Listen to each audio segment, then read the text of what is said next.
ಸರ್ಕಾರ ಏನಾದರೂ ಬಾಂಗ್ಲಾದೇಶದ ಅಕ್ರಮ ವಲಸಿಗರು ಕರ್ನಾಟಕದಲ್ಲಿ ಇರತಕ್ಕಂಥವ್ರು ಎಲ್ಲರನ್ನೂ ಪತ್ತೆ ಹಚ್ಚಬೇಕು ಅಂತಲೇ ಮಾಡಿದ್ದೇ ಆದರೆ ನನಗನ್ಸೋದು ಕನಿಷ್ಠ 1 ಲಕ್ಷಕ್ಕಿಂತ ಹೆಚ್ಚು ಜನ ಸಿಗ್ಬೋದು, ಲಕ್ಷಕ್ಕಿಂತ ಹೆಚ್ಚು ಜನ. ಆದರೆ ಈ ಸರ್ಕಾರ ಹೆಸರಿಗೆ ಮಾತ್ರ ನಾಟಕೀಯವಾಗಿ ಈ ಒಂದು ನುಸುಳುಕೋರರನ್ನು ಪತ್ತೆ ಹಚ್ಚೋದು. ಕರ್ನಾಟಕ ಸರ್ಕಾರನೂ ಕೂಡ ಅಕ್ರಮ ವಲಸಿಗರಿಗೆ ಬಾಂಗ್ಲಾದೇಶದವರಿಗೆ ನೆಲೆಯಾಗಿಲ್ಲ, ಅವರಿಗೆ ನಾವಿಲ್ಲಿ ಆಶ್ರಯ ತಾಣವನ್ನಾಗಿ ಮಾಡಿಕೊಟ್ಟಿಲ್ಲ ಅಂತ ಹೇಳೋದಕ್ಕೋಸ್ಕರ ಮಾತ್ರ ಇದನ್ನು ಪತ್ತೆ ಹಚ್ಚತಕ್ಕಂಥ ಕೆಲಸವನ್ನು ಮಾಡಬಾರ್ದು. ಅವರನ್ನು ಬಾಂಗ್ಲಾದೇಶಕ್ಕೆ ವಾಪಸ್ ಕಳಿಸೋವರೆಗೂ ಓಕೆ, ಕೇಂದ್ರ ಸರ್ಕಾರದ ಜೊತೆಯಲ್ಲಿ ಒಡನಾಟವನ್ನು ಇಟ್ಕೊಂಡು ಸಂಬಂಧಪಟ್ಟಂಥ ಇಲಾಖೆ ಜೊತೆಯಲ್ಲಿ ಸಂಬಂಧವನ್ನು ಇಟ್ಕೊಂಡು ಅಕ್ರಮ ವಲಸಿಗರು ಕರ್ನಾಟಕ ರಾಜ್ಯದಲ್ಲಿ ಏನು ದೊಡ್ಡ ಪ್ರಮಾಣದಲ್ಲಿದ್ದಾರೆ ಅವರೆಲ್ಲರನ್ನು ಕೂಡ ವಾಪಸ್ ಕಳಿಸ್ತಕ್ಕಂಥ ಒಂದು ಕೆಲಸವನ್ನು ಸರ್ಕಾರ ಮಾಡಬೇಕು. ಇಲ್ಲ ಅಂತ ಹೇಳಿದ್ರೆ ಈ ಒಂದು ಪತ್ತೆ ಹಚ್ಚತಕ್ಕಂಥ ಕೆಲಸ ಏನಿದೆ ಇದು ನಾಟಕೀಯವಾಗಿ ಆಯಿತು ಅಂತ ಅನಿಸುತ್ತೆ.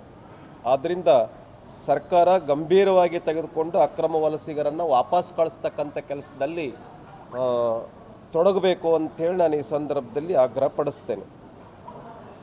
ಅದೇ ಥರ ಕರ್ನಾಟಕಕ್ಕೆ ಸಂಬಂಧಪಟ್ಟಂತೆ ಸಚಿವ ಸಂಪುಟ 2 ತಿಂಗಳಾಯಿತು ಮುಖ್ಯಮಂತ್ರಿಗಳಾಗಿ. 2 ತಿಂಗಳಾದರೂ ಕೂಡ ಸಚಿವ ಸಂಪುಟದಲ್ಲಿ ಏನು 19 ಜನ ಈಗ ನೇಮಕವನ್ನು ಮಾಡಿದ್ದಾರೆ. ಅದರಲ್ಲಿ ಬ್ರಾಹ್ಮಣ ಸಮಾಜಕ್ಕೆ ಕೊಟ್ಟಿಲ್ಲ, ಮೀನುಗಾರ ಸಮಾಜಕ್ಕೆ ಕೊಟ್ಟಿಲ್ಲ, ಬೇರೆ ಬೇರೆ ಸಮಾಜಗಳಿಗೆ ಕೊಟ್ಟಿಲ್ಲ. ಅವರೆಲ್ಲರೂ ಕೂಡ ಅಸಮಾಧಾನವನ್ನು ವ್ಯಕ್ತಪಡಿಸ್ತಾ ಇದ್ದಾರೆ. ಗುಲ್ಬರ್ಗ ಜಿಲ್ಲೆಯಲ್ಲಿ BR ಪಾಟೀಲ್ ಅಂತ ಭಾಳ most senior, RV Deshpande, Dinesh Gundu Rao, ಆಮೇಲೆ ಲೀಸ್ಟಲ್ಲಿ HK ಪಾಟೀಲ್ ಲೀಸ್ಟಲ್ಲಿ ಹೆಸರು ಹಾಕಿ ಮಿನಿಸ್ಟರ್ ಮಾಡ್ತೀವಿ ಅಂತೇಳಿ ತೆಗೆದಾಕಿರೋದು. ಆಮೇಲೆ ಗಾಯತ್ರಿ ಶಾಂತೇಗೌಡರನ್ನ ಹೆಸರು ಹಾಕಿದ್ದ್ಯಾಕೆ, ಕೈ ಬಿಟ್ಟಿದ್ದ್ಯಾಕೆ? ಆಮೇಲೆ ಭಟ್ಕಳದ ಶಾಸಕರಾಗಿರ್ತಕ್ಕಂಥ ಮಂತ್ರಿ ಮಂಕಾಳು ವೈದ್ಯ ಅವ್ರನ್ನ ಹೆಸರು ಹಾಕಿದ್ದ್ಯಾಕೆ, SS ಮಲ್ಲಿಕಾರ್ಜುನ್ ಅವರನ್ನ ಮಾಡಿದ್ದ್ಯಾಕೆ? ಜನ ಎಲ್ಲ ಮಾತಾಡ್ಕೊಳ್ತಿದ್ದಾರೆ 80% ಪೇಮೆಂಟ್ ಕೋಟಾದಲ್ಲಿನೇ ಮಂತ್ರಿಗಳಾಗಿದ್ದಾರೆ ಅಂತ. ಹಾಗಾಗಿ ಯಾರ್ಯಾರು ಹೆಚ್ಚೆಚ್ಚು ಪೇಮೆಂಟ್ ಮಾಡಿದ್ದಾರೆ ಅವರು ಮಂತ್ರಿಗಳಾಗಿದ್ದಾರೆ. ಬಹುಶಃ ಮಂಕಾಳು ವೈದ್ಯ ಅವರು ಪೇಮೆಂಟ್ ಮಾಡಿರಲಿಕ್ಕಿಲ್ಲ, ಹಾಗಾಗಿ ಅವ್ರ ಹೆಸರನ್ನ ಕೊನೆ ಹೊತ್ತಿಗೆ ಕೈ ಬಿಟ್ಟರು. ಮಲ್ಲಿಕಾರ್ಜುನ್ ಅವ್ರಿಗೆ ಮಾಡಿದರು ದಾವಣಗೆರೆಯಿಂದ. ಹಾಗಾಗಿ ಇಡೀ ಕರ್ನಾಟಕ ರಾಜ್ಯದಲ್ಲಿ ಕರ್ನಾಟಕ ಸರ್ಕಾರ DK ಶಿವಕುಮಾರ್ ನೇತೃತ್ವದಲ್ಲಿ ಏನು ಸಚಿವ ಸಂಪುಟ ವಿಸ್ತರಣೆ ಆಯಿತು, ಇಡೀ ಕರ್ನಾಟಕ ರಾಜ್ಯ ಅಸಮಾಧಾನಿತವಾಗಿದೆ. ಇಡೀ ರಾಜ್ಯದಲ್ಲಿ ಬರ ಪೂರ್ತಿ ರೈತರನ್ನು ಕಂಗಾಲು ಮಾಡಿದೆ. ಆ ಹಿನ್ನೆಲೆಯಲ್ಲಿ ನಾವು ಇವತ್ತು ಬೆಳಗಾಂ ಜಿಲ್ಲೆಯಲ್ಲಿ ನಮ್ಮ ಜೊಲ್ಲೆ ಮೇಡಮ್ ಅವರು, ಸಂಜಯ್ ಪಾಟೀಲ್ರು, ನಮ್ಮ ವಿಠಲ್ ಹಲ್ಗೇಕರ್ ಅವರು, ನಮ್ಮ ದುರ್ಯೋಧನ ಐಹೊಳೆ ಅವರು, ನಮ್ಮ ನಿಖಿಲ್ ಕತ್ತಿ ಅವರು, ಬಾಲಚಂದ್ರ ಜಾರಕಿಹೊಳಿ ಅವರು, ನಾವೆಲ್ಲರೂ ಕೂಡ ಈಗ ಹೋಗ್ತಾ ಇದ್ದೇವೆ. ನಾಳೆ ಅದರ ಪತ್ರಿಕಾಗೋಷ್ಠಿಯನ್ನು ಮಾಡೋರಿದ್ದೇವೆ. ಸಚಿವ ಸಂಪುಟ ಏನಿದೆ ಕರ್ನಾಟಕ ರಾಜ್ಯದಲ್ಲಿ ದೊಡ್ಡ ಅಸಮಾಧಾನಕ್ಕೆ ಕಾರಣ ಆಗಿದೆ. ಕಾಂಗ್ರೆಸ್ ಪಾರ್ಟಿಯನ್ನು 2 ಭಾಗವನ್ನಾಗಿ ಮಾಡಿದೆ.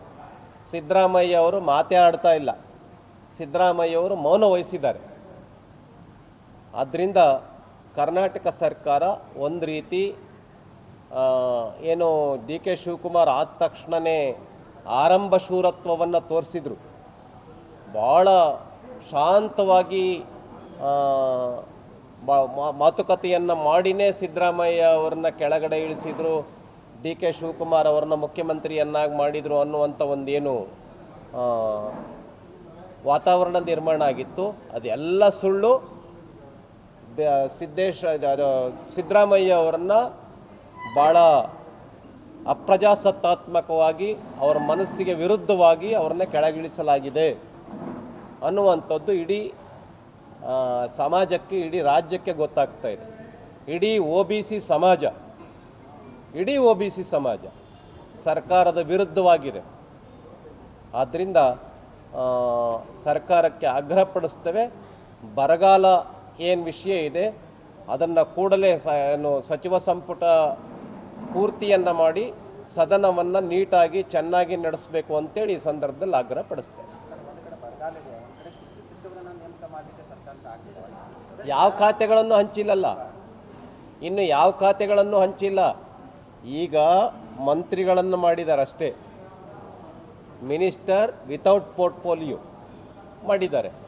ಇನ್ನು ಖಾತೆಗಳನ್ನು ಹಂಚಿದಾಗ ಎಷ್ಟು ಸಮಸ್ಯೆಗಳಾಗುತ್ತೆ ಅದೆಲ್ಲ ಹೊರಗಡೆ ಬರಬೇಕು. ಅದಕ್ಕೊಂದು ತಿಂಗಳಾಗ್ಬೋದು. ಖಾತೆಗಳನ್ನ ಹಂಚಿದ ಮೇಲೆ ಅದಕ್ಕೂ ಅಸಮಾಧಾನ ಆಗ್ತಕ್ಕಂಥವ್ರ ಸಂಖ್ಯೆ ಇನ್ನೂ ಹೆಚ್ಚಾಗುತ್ತೆ.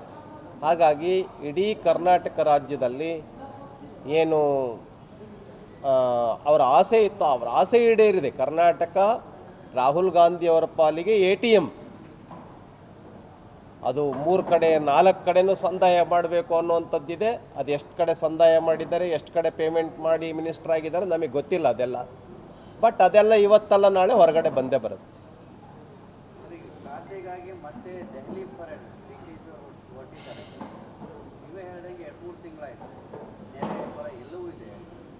ಇವ್ರ ಕೈಯಲ್ಲಿ ಏನೂ ಇಲ್ವಲ್ಲ, ಇವ್ರ ಕೈಲಿ ನಿಭಾಯಿಸ್ಲಿಕ್ಕಾಗ್ತಾ ಇಲ್ಲ. ಕೃಷ್ಣಪ್ಪ ಅವ್ರನ್ನ ನೋಡಿದ್ವಿ, HK ಪಾಟೀಲ್ರು ಏನು ಭಾಳ ಶಾಂತವಾಗಿಲ್ಲ, RV ದೇಶಪಾಂಡೆ ಶಾಂತವಾಗಿಲ್ಲ. ಅವ್ರು ಹೇಳಿದ್ದಾರೆ, ನಾನು ನಿಮ್ಮಿಂದ ಗೆಲ್ತಾ ಇಲ್ಲ, ನಾನು ಸ್ವಂತ ಗೆಲ್ತಾ ಇದ್ದೀನಿ. ಮಿನಿಸ್ಟ್ರ್ ಮಾಡಿದರೆ ಉಂಟು, ಇಲ್ಲ ಅಂದರೆ ಇಲ್ಲ, ನನ್ನ ದಾರಿ ನನಗೆ ಅಂತ ಹೇಳಿದ್ದಾರೆ ಅವರು.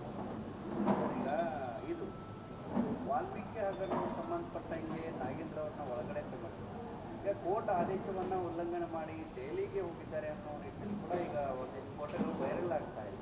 ಅದೆಲ್ಲ ವಿಷಯ ಇದೆ. ನಾಗೇಂದ್ರ ಅವರಿಗೆ ಚಾರ್ಜ್ ಶೀಟ್ ಆಗಿರ್ತಕ್ಕಂಥದ್ದು ನಾಡಿಗೆ ಗೊತ್ತು. ಇವರು ಮಿನಿಸ್ಟರ್ ಮಾಡಿಬಿಟ್ಟು ಅವರಿಗೆ ಕ್ಲೀನ್ ಚೀಟಿಯನ್ನು ಕೊಡ್ತಾ ಇದ್ದಾರೆ. ಆದರೆ ಕರ್ನಾಟಕ ಎಲ್ಲರಿಗೂ ಕೂಡ ಗೊತ್ತು, ನಾಗೇಂದ್ರ ಅವರನ್ನು ಮತ್ತೆ ವಾಪಸ್ ಮಂತ್ರಿಯನ್ನಾಗಿ ಮಾಡಿದ್ದಕ್ಕೆ ಕಾಂಗ್ರೆಸ್ನಲ್ಲೂ ಅಸಮಾಧಾನ ಇದೆ. ನಾವಂತೂ ಒಪ್ಕೊಳ್ಳೋ ಪ್ರಶ್ನೆನೇ ಇಲ್ಲ. ನಾಗೇಂದ್ರ ಅವ್ರನ್ನ ತೆಗಿಲೇಬೇಕು, ಅವರ ರಾಜೀನಾಮೆಯನ್ನು ಕೊಡಲೇಬೇಕು. ನಮ್ಮದು ಹೋರಾಟ ಇದೆ. ಅದನ್ನು ಹೇಳಿದ್ದೇವೆ. ಬಸವರಾಜ ಹೊರಟ್ಟಿ ಅವರಿಗೆ ಇಂಥ ಒಬ್ಬ 46-47 ವರ್ಷಗಳಿಂದ MLC ಆಗಿರ್ತಕ್ಕಂಥವ್ರು, ಮೋಸ್ಟ್ ಸೀನಿಯರ್ ಇಡೀ ದೇಶದಲ್ಲಿ. 6 ಕಡೆಗಳಲ್ಲಿ ಏನು ವಿಧಾನ ಪರಿಷತ್ತಿದೆ, 6 ಕಡೆಗಳಲ್ಲಿ ಹೋಲಿಕೆ ಮಾಡಿದರೆ ಮೋಸ್ಟ್ ಸೀನಿಯರ್. ಮತ್ತು ಇಳಿಸೋದಕ್ಕೆ ಒಂದು ರೀತಿ ನೀತಿ ಇದೆ, ಪ್ರಜಾಸತ್ತಾತ್ಮಕವಾಗಿ ಮತ್ತು ಸಾಂವಿಧಾನಿಕವಾಗಿ ಅವ್ರನ್ನ ಇಳಿಸೋದು ಸದನದಲ್ಲಿಯೇ ಇಳಿಸ್ಬೇಕು ಅವ್ರನ್ನ. ಅವ್ರೇನು ಹೇಳಿದರು, 14ನೇ ತಾರೀಕು ನಾನು ರಾಜೀನಾಮೆಯನ್ನು ಕೊಡ್ತೇನೆ, ಭಾಳ ವರ್ಷಗಳಿಂದ ನಾನು ಸದನದಲ್ಲಿದ್ದೇನೆ, ನಾನು ಎಲ್ಲರಿಗೂ ಕೂಡ ಒಂದು ಅಭಿನಂದನೆ ಹೇಳಿ ನನಗೆ ಸಹಕಾರ ಮಾಡಿದ್ದೀರಿ ಇದುವರೆಗೆ, ಹಾಗಾಗಿ ನಾನು ಇದುವರೆಗೆ ಕೋಆಪ್ರೇಟ್ ಮಾಡಿರ್ತಕ್ಕಂಥ ನಿಮ್ಮೆಲ್ಲರಿಗೂ ಕೂಡ ಒಂದು ಅಭಿನಂದನೆಯನ್ನು ಸಲ್ಲಿಸಿ ನಾನು ರಾಜೀನಾಮೆ ಕೊಡ್ತೀನಿ ಅಂತ ಹೇಳಿದ್ರು. ಅಷ್ಟಕ್ಕೂ ಕೂಡ ಸುಮ್ಮನಿಲ್ಲ, ಭಯವನ್ನು ಉಂಟು ಮಾಡಿ ಮತ್ತು ನಾನು ಕೆಲವೆಲ್ಲ ವಿಷಯಗಳನ್ನ ಹೇಳಕ್ಕೆ ಹೋಗೋದಿಲ್ಲ, ಅವರಿಗೆ ಎದುರಿಸಿ 15-20 ಜನ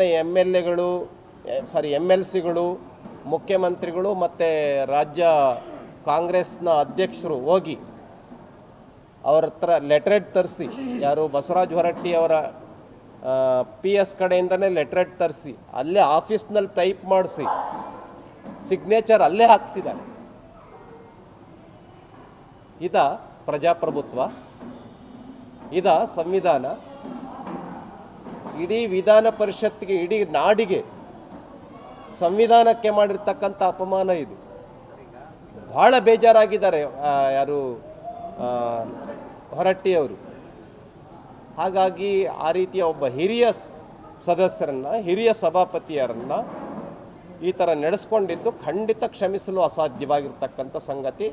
ಹಾಗಾಗಿ ಭಾರತೀಯ ಜನತಾ ಪಾರ್ಟಿ ಇವತ್ತಿನ ಒಂದು ಡೆಲಿಗೇಷನ್ ಗವರ್ನರ್ ಅವ್ರಿಗೂ ಕೂಡ ಹೋಗಿ ಒಂದು ಮೆಮೊರಂಡಮನ್ನು ಕೊಡ್ತಾ ಇದ್ದಾರೆ. ಮಧ್ಯಪ್ರವೇಶ ಮಾಡಬೇಕು, ಏನು ಹೊರಟ್ಟಿಯವರಿಗಾಗಿರ್ತಕ್ಕಂಥ ಅಪಮಾನ ಏನಿದೆ ಅದರ ಬಗ್ಗೆ ಒಂದು ಸರಿಯಾದ ಕ್ರಮವನ್ನು ತೆಗೆದುಕೊಳ್ಬೇಕು ಅಂತ ಮನವಿಯನ್ನು ಕೊಡೋರಿದ್ದಾರೆ. ಇವತ್ತು ಕೊಡ್ತಾರೆ. ಇನ್ನೊಂದು, ಈ ಮಹಿಳಾ ಮೀಸಲಾತಿ ಸಂಬಂಧಪಟ್ಟಂಗೆ ಕಾಂಗ್ರೆಸ್ ಇರ್ಬೋದು ಅಥವಾ ರಾಹುಲ್ ಗಾಂಧಿ ಅವರು ಮಾತನಾಡ್ತಾರೆ. ಈಗ ಒಬ್ಬರೇ ಒಬ್ಬರು ಸಚಿವರನ್ನ ಕೂಡ ನೇಮಕ ಮಾಡಿಲ್ಲ, ಏನು ಹೇಳ್ತೀರಿ? ಇದಕ್ಕೆ ನಮ್ಮ ರಾಜ್ಯಾಧ್ಯಕ್ಷರು, ಪ್ರತಿಪಕ್ಷ ನಾಯಕರು ಅಲ್ಲಿ ಹೇಳಿದ್ದಾರೆ. ಮಹಿಳಾ ಬಿಲ್ಗೂ ಕೂಡ ಅವರು ವಿರೋಧ ಮಾಡಿದರು. ಎಲ್ಲಿ ಪಾರ್ಲಿಮೆಂಟಲ್ಲಿ ಕರ್ನಾಟಕ ರಾಜ್ಯದಲ್ಲಿ ಸಚಿವ ಸಂಪುಟದ 33 ಜನರ ಪೈಕಿ ಒಬ್ಬರನ್ನು ಕೂಡ ಮಹಿಳಾ ಸಚಿವೆಯನ್ನಾಗಿ ಮಾಡಿಲ್ಲ. ಇದು ಮಹಿಳೆಯರಿಗೆ ಕೊಡ್ತಕ್ಕಂಥ ಗೌರವ. ಉತ್ತರಿಸ್ಬೇಕಿದಕ್ಕೆ. ಮೈ ಲಡ್ಕಿ ಹೂ ಲಡ್ ಸಕ್ತಾ ಹೂ ಹೇಳಕ್ಕೆ ಬರುತ್ತೆ. ನಿಮ್ಮ ಸಚಿವ ಸಂಪುಟದಲ್ಲಿ ಒಬ್ಬರಿಗೆ ಖಾತೆ ಕೊಡಕ್ಕೆ ಬರಲ್ಲ, ಒಬ್ಬರಿಗೆ ಸಚಿವರನ್ನ ಮಾಡಕ್ಕೆ ಇದಾ ನಿಮ್ಮ ಲಡ್ಕಿ ಹೂ ಲಡ್ಕಿ ಲಡ್ ಸಕ್ತಾ ಹೂ. ಇದಕ್ಕೆ ಉತ್ತರಿಸ್ಬೇಕು ಪ್ರಿಯಾಂಕಾ ಗಾಂಧಿಯವರು, ರಾಹುಲ್ ಗಾಂಧಿಯವರು, ಸೋನಿಯಾ ಗಾಂಧಿಯವರು. ನೀವು ಅಲ್ಲಿನೂ ವಿರೋಧ ಮಾಡ್ತೀರಿ ಪಾರ್ಲಿಮೆಂಟಲ್ಲಿ 33%ಗೆ. ಇಲ್ಲಿ ಸಚಿವ ಸಂಪುಟದಲ್ಲಿ ಮಹಿಳೆಗೆ ಸಚಿವ ಸ್ಥಾನ ಕೊಡೋಕ್ಕೆ ತಯಾರಿಲ್ಲ. ಇಡೀ ಸಮಾಜದ 50% ಇದ್ದಾರೆ ಮಹಿಳೆಯರು. ಇದಾ ನಿಮ್ಮ ಸಾಮಾಜಿಕ ನ್ಯಾಯ? Where is social justice in your party? ಧನ್ಯವಾದ. ನಾವು ಸಪೋರ್ಟ್ ಮಾಡಿದ್ದೀವಿ. ನಿನ್ನೆ ಎಲ್ಲ ಮೀಟಿಂಗ್ ಮಾಡಿದ್ದೀವಿ. ಹೋಗ್ತಾ ನಮ್ಮ ಕಾರ್ಯಕರ್ತರೆಲ್ಲ ಭಾಗವಹಿಸ್ತಿದ್ದಾರೆ. ಆರ್ ಅಶೋಕ್ ಅವರು ಭಾಗವಹಿಸ್ತಿದ್ದಾರೆ, ನಮ್ಮ ಅಶ್ವಥ್ ನಾರಾಯಣ ಅವರು ಹೋಗ್ತಿದ್ದಾರೆ. ಇವತ್ತು ಕುಮಾರಸ್ವಾಮಿ ಅವರು, ಆರ್ ಅಶೋಕ್ ಅವರೇ ಉದ್ಘಾಟನೆ ಮಾಡೋರಿದ್ದಾರೆ. ಇವತ್ತು ಯರಗಟ್ಟಿ ತಾಲೂಕಿನ ಸೊಪ್ಪಡ್ಲು ಮತ್ತು ಹೆಚ್ಚಿನ ವಿಡಿಯೋಗಳಿಗೆ ಪ್ರತಿಧ್ವನಿ ಯೂಟ್ಯೂಬ್ ಚಾನೆಲ್ ಸಬ್ಸ್ಕ್ರೈಬ್ ಮಾಡಿ, ಬೆಲ್ ಐಕಾನ್ ಕ್ಲಿಕ್ ಮಾಡಿ.